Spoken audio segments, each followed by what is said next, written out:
Hi all, welcome to our Rant Football Premier League round, I believe 12, I think we're on. This is the results in the Premier League, the Saturday games specifically. We're going to go into them and then we're going to see how everyone's predictions gone. So let's get to it. Well, the first game we're going to talk about is Bournemouth versus Man United, the early kickoff.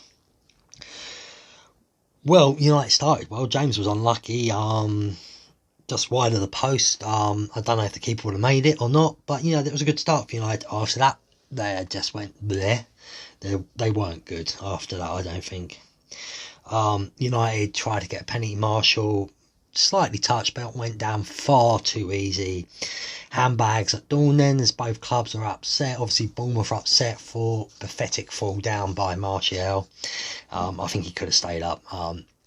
So question is, there was a slight touch. Should he have gone down? Should it have been a booking? Works each way. We've seen weeks when they already get booked for that and weeks they're not. The rules are strange. If the referee really thinks it's not a penalty, surely it's got to be a dive at that point and it's a booking. But there we go. As I said, Bournemouth take the lead. Good cross. King. Great chest control, I've got to say. Turns, slots it in. Pretty much United are not looking at the game. I think Harry Maguire's overpriced for who he is. I don't think he's the best centre-back. I don't think he's I think he's good, but he's not great. And that sort of money, you should be getting great centre-backs, personally. So that's just my opinion on that.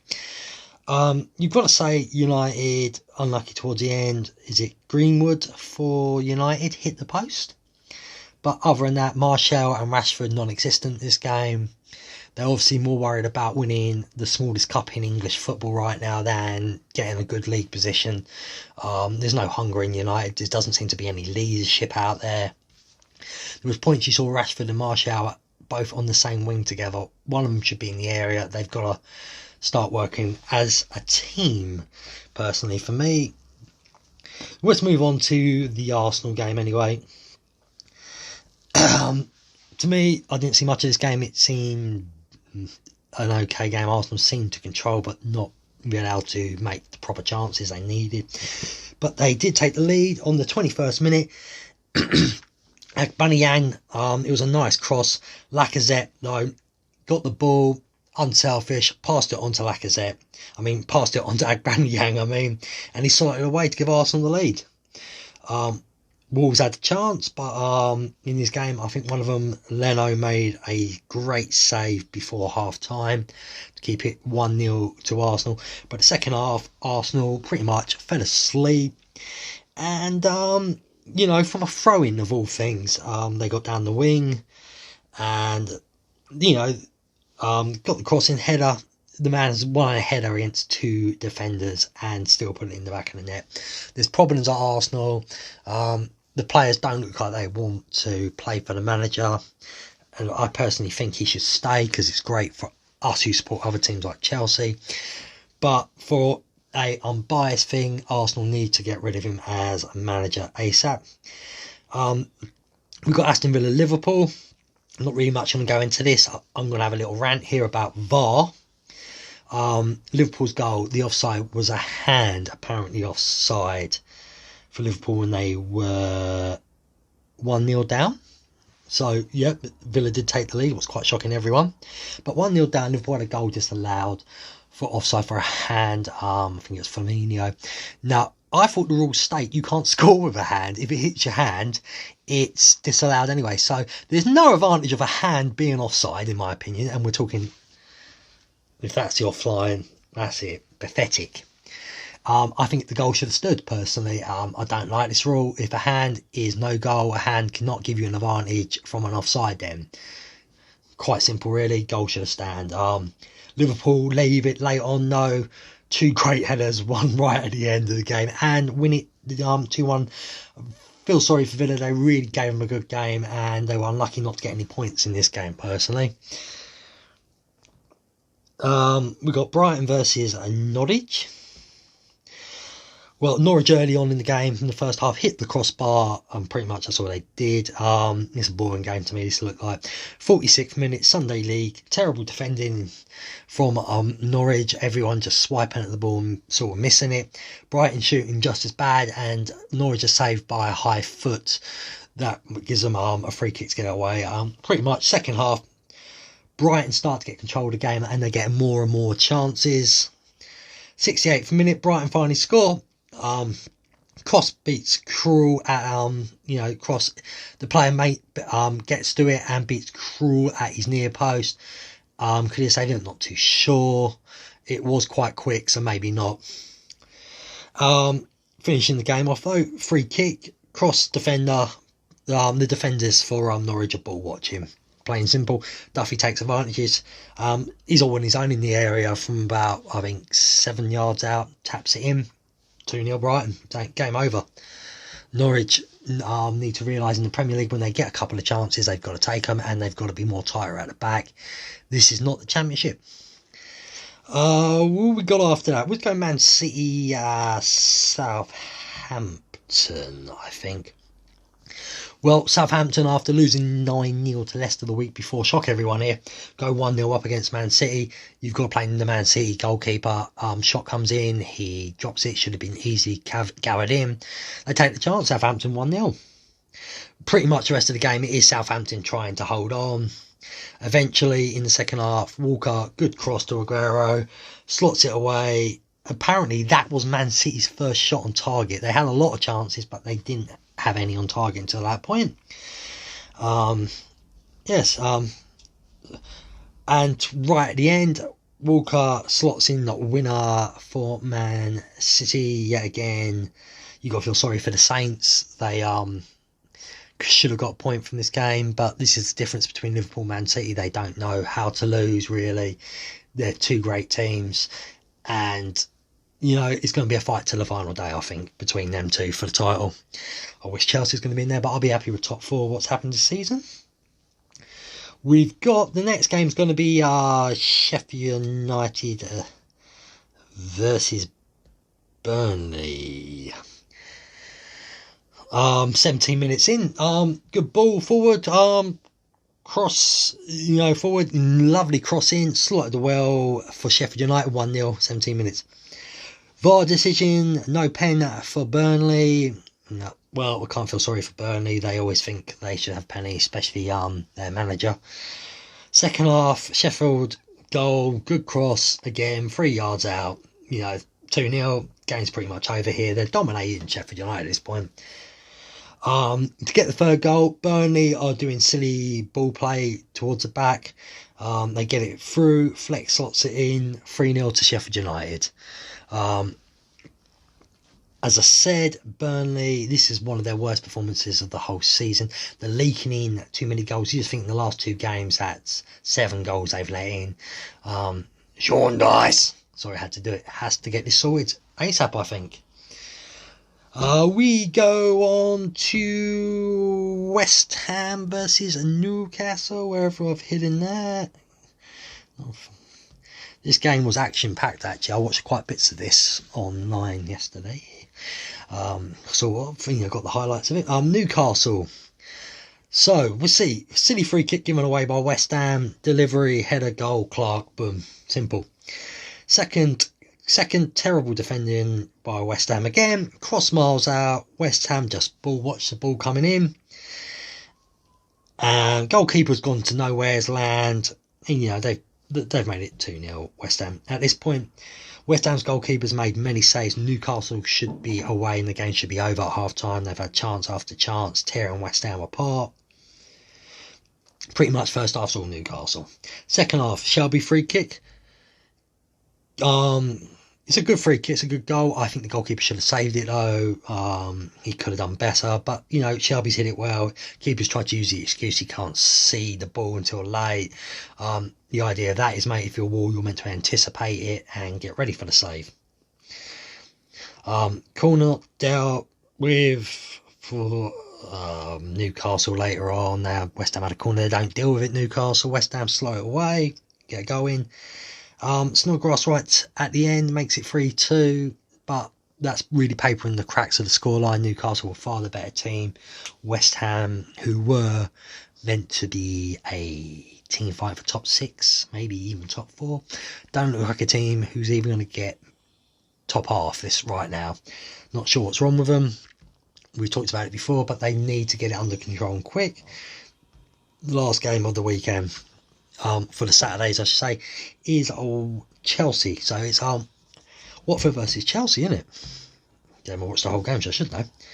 Nice early goal for Chelsea, I've got to say here. Jorginho, the ball over the top for Tammy Abrams. Great run into the area. They read it well.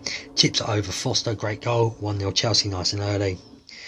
At this point, Chelsea are dominating Watford. They're having chance after chance. If it's not for Foster, this game would also be over at half-time. He's made great save after great save. Watford probably had one good chance in the first half, just slotted wide of the post, but that's pretty much it. Mount was unlucky again. Great fingertip save. Foster, Mount hits it from outside the area, and Foster saves it onto the crossbar. Second half, Mount, good shot. Foster saves again. Are you seeing a pattern here? Finally, Tammy Abrams gets the ball down the wing area in the area. Nice cross from him. Pulisic makes a good little run into the area, taps it in. 2-0 Chelsea, game's over. Chelsea do what they always do at this point when it's coming towards the end of the game. They seem to go down the gears and turn off slightly. VAR decision for Watford. I personally think this is very strange, this decision. So he's gone through. Jorginho has slightly tapped his ankle in full speed. You can see it's a very slight tap.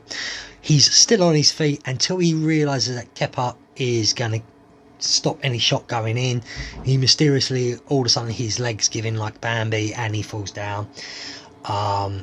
Personally, I don't think it's a penalty. I can understand why people will, but to me it wasn't a penalty because of the way he went down. I think if Kepa didn't come to the position quick enough, he would have stayed on his feet and tried to shoot, and that says a lot to me. As I said, slight tap, all of a sudden through, fine, and then my legs have gone from me. My God, I've lost the power of my legs. God, give me a miracle. The miracle happened. He got up, he took the penalty, and he scored. Amazing, that, isn't it? Right in the last few minutes of the game. I'm saying injury time. Free kick for Watford because Chelsea don't like making it easy for themselves. Foster's gone up, the big man from goal. He's actually won the header, and he's then been very unlucky, and Kepa's made a great save. Full-time whistle straight after Chelsea get the win. Now, just a quick plug for my new YouTube channel, The Orlando Addict. It's for my Orlando Addict podcast, where you can watch videos of it now with stuff going on in the background. Plus, I also do videos just about holidays in Orlando and share stuff like 360 videos, anything like that. So if you're interested, join the Orlando Addict YouTube channel. Plus, if you just want to listen to the podcast though, the option's still out there. You can listen to it on all good podcast networks, Apple, Google and Spotify, plus others. Just listen out for the Orlando Addict podcast. So let's get into the results and the predictions between me, Craig, Simon and Colin this week. I think it could be round 11 actually, not round 12. I know I said round 12 earlier, but I know it's round 11. I presume it's round 11, I hope it is. Whatever way. Anyway, the first game was Bournemouth versus Man United. It was full time, it was 1-0. Well, I predicted 1-0, 0 points. Craig predicted 2-0 to Bournemouth, so he actually gets 2 points.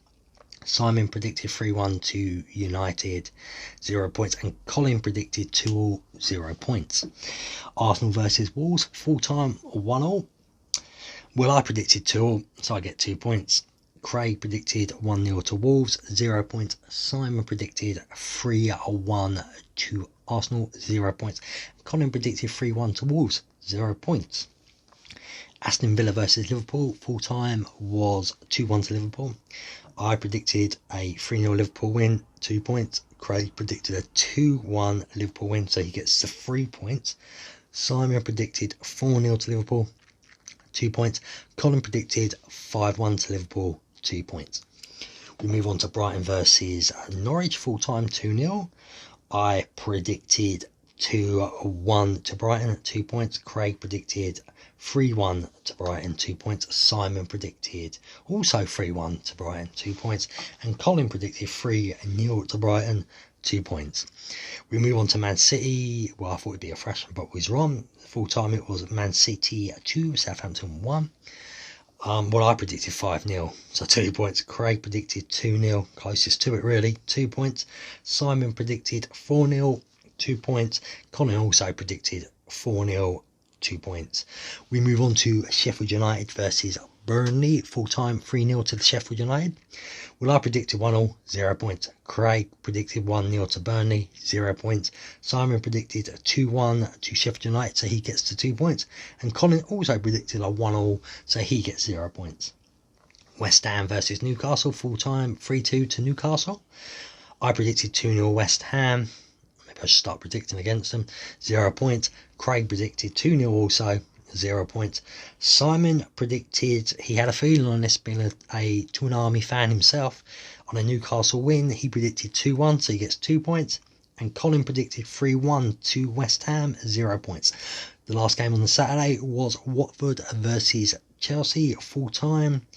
It was Chelsea 2, Watford 1. Now, I predicted 3-0 Chelsea, 2 points. Craig predicted 2-1 to Watford because he can't handle that Chelsea's winning more cups than his almighty Liverpool.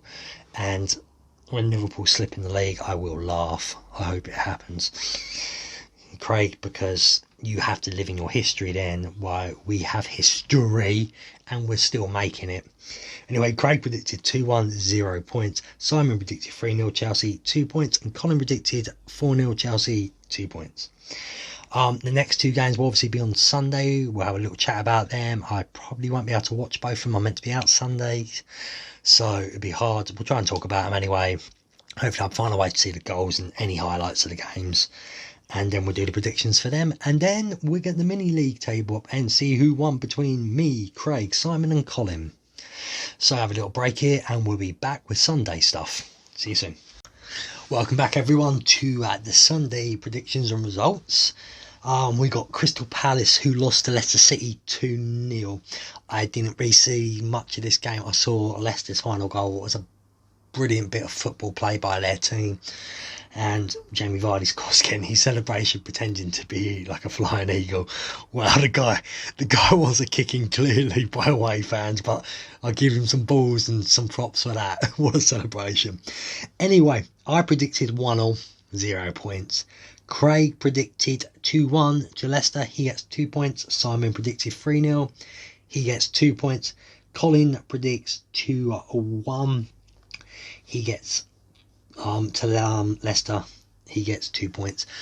Before we go into the Everton game properly, I just want to say, get well soon, Andre Gomez. The Everton midfielder suffered a horrific leg injury in Sunday's Premier League's match against Tottenham at Goodison Park. His distressed son, who got sent off for it, was a strange sending off. I thought it wasn't son's foul what actually done his leg like that. It was the follow through from another Tottenham player. It was in the 79th minute. It was horrible, horrific. His leg was all over the place. So yeah, Gomez, get well soon. I'm hoping you can make it back towards the end of this season, if not the start of next season. Into the game though, Everton versus Tottenham. We're going to talk about the first half. Ready? One shot. That's it. Done it. First half was dreadful. Second half, both teams start to do loads of diving all over the place. It's disgusting how it's done. Dele Alli did give Tottenham the lead. Well done to him for finally doing something instead of just standing around loving himself. But we go to Dele Alli as well. There was a VAR decision which took over 3 minutes. Dele Alli put his arm up like that. I've just heard Pardew on a BN Sports say it's not a penalty because he's protecting his head. Protecting his head from what? I'm not too sure. To me, it's a blatant penalty and VAR got it terribly wrong, and it's even more embarrassing. It took over 3 minutes. They're saying that the referees haven't gone to the screens at the side of the pitch because they've been told not to in the Premier League. What's the point of having them then? Get rid of them. Stupid. Referees, do your job, make the decision yourself. You're on that pitch, you're paid good money now to make the big decisions. Personally, to me, VAR needs to go. I don't think Liverpool's first goal for Firmino, what was disallowed for handball, ridiculous yet again. VAR, get rid of it right now. I say it's not working correctly. We need to change maybe a few Premier League rules. Even more FIFA UEFA football rules for things like offside. I don't think VAR should be deciding everything on the pitch. It's a way out for the referee not to make big decisions. It's disgusting. The idea of VAR was to come into the game, was to sort out mistakes, and that it's clearly making it worse. It's making more problems. VAR out. Anyway, we had, because of that bad injuries we just talked about, we had about 12 minutes injury time. Son had been sent off. Some players looked distraught out there still. It was a bad injury, as I said. He had to go straight across the pitch into an ambulance. No kit change, no nothing. That tells you how bad it is. So yeah, we got into the injury time, and in the 12 minutes of injury time, Everton did get back to 1-0. I was quite happy for Everton. It may not have done my predictions, what I wanted, but for Everton themselves, after that horrific injury, you've got to be happy for them to get a 1-0 draw out of this game. So, full time, it was Everton 1, Tottenham 1. Well, I predicted 2-0 Tottenham at 0 points. Craig predicted 0-4 Tottenham, 0 points. I'm just looking at something because I've made a mistake. Simon predicted 2-2 apparently. He gets 2 points. And Colin predicted 3-2. So Colin therefore gets 0 points as well. I know where you're thinking, why is he gone all strange? I actually think Simon's either... Right, so let's get to the the Premier League Round 11 prediction mini league table. He's definitely in first place. It's Simon. He's either on 14 or 16. It will be on the screen as the right one. Simon, congratulations for winning your second time, mate. Well done. Second place is definitely Craig on 11 points. A lot better than last time, Craig, mate. So, well done. I've put Colin third with 10 points. I'm fourth with 10 points. Now, I've put Colin third because he actually got he got points today. I didn't. I got 0 points today. So that made me decide on the last day he did better than me. So I finished fourth. So from champion to fourth. I should have stayed humble, and I've got a lot to learn. Anyway, thank you for watching, everybody. Premier League round 12 predictions will be the next video. We'll try and find out more about the Everton player and talk about it. I probably will rant more about the disgusting VAR out situation. And I'll have my guests and we'll try to predict more Premier League scores. So all I can say from that is, see you soon.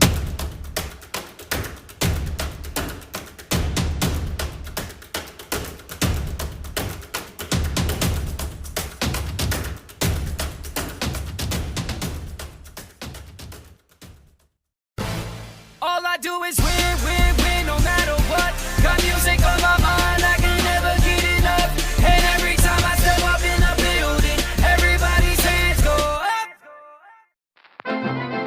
This podcast is part of the After Dark Podcast Network.